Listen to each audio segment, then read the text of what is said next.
Hi everyone. So ఈ వీడియోలో మనం సెట్స్ చాప్టర్ లో ఉన్న టాపిక్స్ ఏంటో చూద్దాం. ఫస్ట్ ఫార్మోస్ట్ మనం నేర్చుకోవాల్సింది ఏంటంటే roster and set builder form compulsory నేర్చుకోవాలి. తర్వాత టైప్స్ ఆఫ్ సెట్స్ ఏ టైప్స్ ఉన్నాయి సార్ అంటే ఇందులో మనం నేర్చుకునేటివి empty set, equal sets, universal set, finite and infinite sets గురించి. Next subsets. సో మనకు నెంబర్ ఆఫ్ సబ్ సెట్స్ అనే క్వశ్చన్ వస్తుంది, right the number of subsets of the given set అని. Number of subset formula ఏంటి? 2n. n అంటే ఏంటి? Number of elements.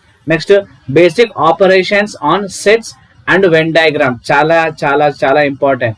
So basic operations ఏంటంటే union, intersection and difference of the sets.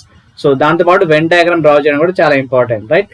So next disjoint sets. Disjoint sets అంటే ఏంటి sir అంటే the sets which have no common elements. Common elements లేని set ని disjoint sets అంటాం. Next cardinality of finite sets. So cardinality అంటే ఏంటి sir అంటే number of elements in a set. So మనకు ఒక రిలేషన్ ఉంటుంది, n of A, n of B, n of A union B, n of intersection B. ఏంటి sir అది? N of A plus n of B equal to n of A union B plus n of intersection B. So ఈ topics అన్ని cover చేస్తూ chapter complete చేయండి.